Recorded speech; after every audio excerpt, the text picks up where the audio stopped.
All right, buckle in, okay? It's the rematch. Let me get this light on. Holy crap. I'm slacking already. Forget about it. It's the rematch. Buffalo Bills versus Kansas City Chiefs. This is a important game, all right? It's probably the best game of the week, and Buffalo is taking home the W. And it's not an upset, okay? Don't call it an upset. Buffalo Bills winning this time. Let's go. And now the Bills are on the rise again. It is pandemonium. It is fantastic. Alrighty, folks, welcome back to another episode of Good Neighbors Sports. As always, I am your host, Austin Hinton, and if you're new here, we talk Buffalo Bills football, so if you like that kind of thing, leave a like on this video, subscribe to the channel. It's all good stuff we do out here every week, and this week, the Buffalo Bills are taking on the Kansas City Chiefs. Prime time, baby. Sunday night, we're going to have Carrie Underwood singing for the Buffalo Bills. Waiting all day for Sunday night. Don't put that in the video. So how'd we get here? Let's do a little recap, okay? Buffalo's sitting at 3-1 after a lousy week 1 performance, but the last 3 weeks have been just all cylinders firing. It's just high-octane Buffalo Bills offense and high-octane Buffalo Bills defense. So the last 3 games have been pretty much blemish-free, 3-1. Kansas City is sitting at 2-2 in the very bottom of the AFC West. And it looks like they're going to have to crawl their way out of the hole. And unfortunately, they're running into the Buffalo Bills. And also kind of unfortunate for the Buffalo Bills, Kansas City's desperate. You don't want to run into a desperate team like that with star-studded offense, including Patrick Mahomes, Travis Kelce, Tyreek Hill. Clyde Edwards-Helaire is picking up the pace. Like, that offense is just scary good. I'm going to get into how I think the Buffalo Bills can topple them with their amazing defense. So, hey, this rematch is a must-win for the Chiefs, okay? Like, they already lost a divisional matchup against, I think, the Chargers. So they're really just not sitting pretty right now. 2-2, bottom of their league, divisional blunder loss. I mean, the Chargers are good, so they got some competition in their own little quadrant, and it's a must-win for them. You got to realize that they are really gunning for this W. Buffalo here holds the high ground, and they aim to just continue their reign of dominance, and maybe they can just absolutely embarrass a very low, bottom-of-the-barrel Kansas City defense. All right, so let's run past some stats, and we're talking defense here for right now. So we're talking points, yards, turnovers, first downs, passing, all this, okay? Buffalo, first in points allowed at 11 points per game. Kansas City, 31st out of 32 at 31.2 points per game. They are getting scored on. They are playing some good teams, but they're getting scored on. Yards allowed, Buffalo is first in the league at only allowing 216 per game, or 867 on the season in total. Kansas City is 31st in the league at 438 yards per game and 1,751 yards on the season. Turnovers, Buffalo is first in the league so far with 11 turnovers on defense, and Kansas City is 18th, tied with a bunch of other teams for just 4. First downs, Buffalo is only allowed 48, making them first in the league. Kansas City is allowed 106 first downs, so that's 31st in the league. Not good. Passing yards allowed, Buffalo leads the league at only allowing 595 so far through 4 games. Kansas City, 27th in the league with allowing 1,167.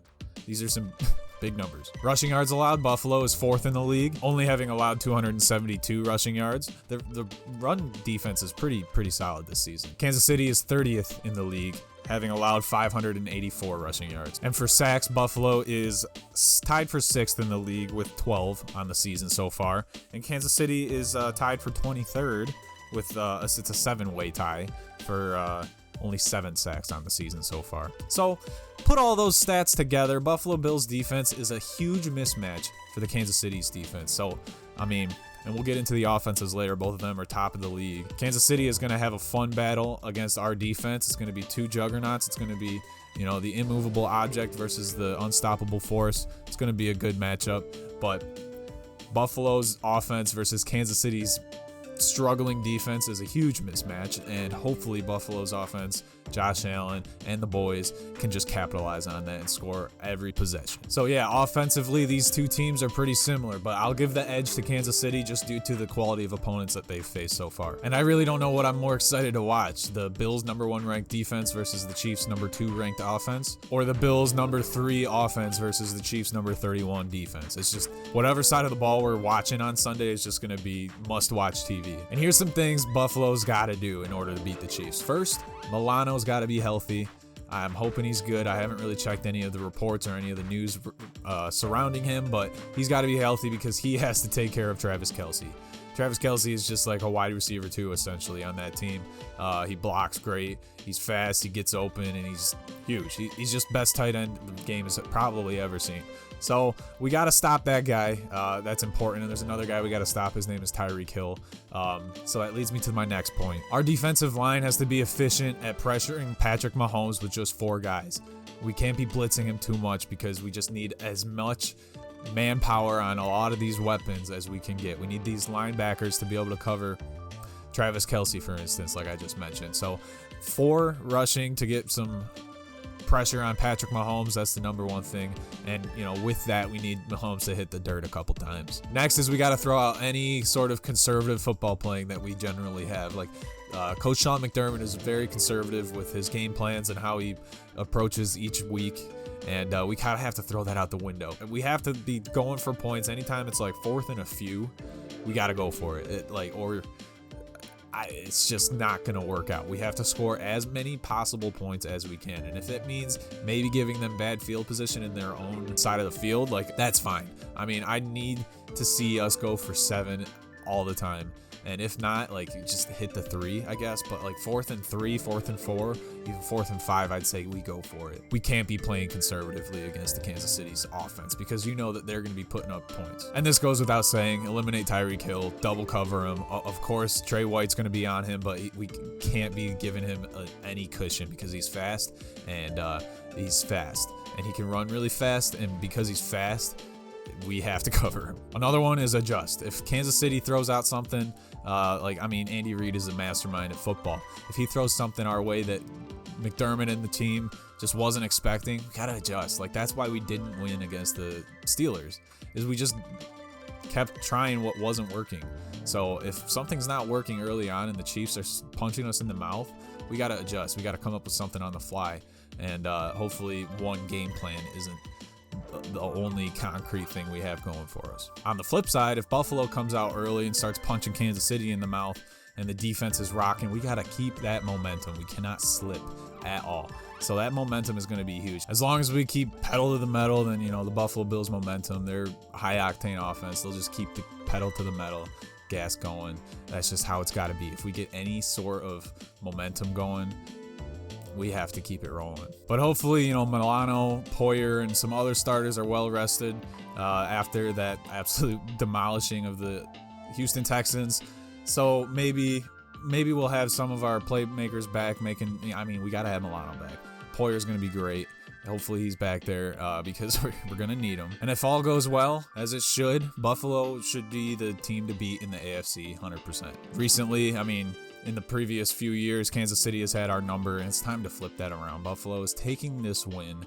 I don't know how handily it'll be. I wouldn't be surprised if it's by double-digit points. Kansas City so far is favorited, as of making this video, 2.5 point favorites. So if Buffalo, I wouldn't call it an upset either if Buffalo wins. I think it would kind of be the case if Kansas City wins, because Buffalo's just more complete of a team. We have the offense and we have the defense. Now it's time to prove it against a good team. But here's the thing, okay? If we win, don't expect the narrative to be that Buffalo is good. We'll know it, but the narrative's going to be that Kansas City is slipping, all right? It's not that the good Buffalo Bills beat a good Kansas City team. It's going to be Kansas City's slipping and they're not to their former power, former glory that they used to be. And Buffalo just beat a mediocre Kansas City Chiefs team. That's what the narrative will be if Buffalo wins. So just be prepared for that. But honestly, that's all I really got for you guys today. I'm picking the Bills for this one. It's going to be, I believe, a middle of the road scoring game. It's going to be 23-20. There's not going to be too many points scored. Kansas City is going to have a hard time scoring against the Bills, and I believe Buffalo might just have a hard time against the Chiefs. They've had historically a hard time against the Chiefs, so I'm not going to go out here say that the Buffalo Bills are going to absolutely torch them, but I wouldn't be surprised. Buffalo's putting up over 30 points a game, and so is Kansas City, but that's how you beat Kansas City, is by scoring a whole lot of points. So I think if Buffalo can hold the Kansas City Chiefs offense to less than 21 points, Buffalo wins. That's all I got for you guys today. This is another episode of Good Neighbor Sports. As always, be good to your neighbors and go Bills.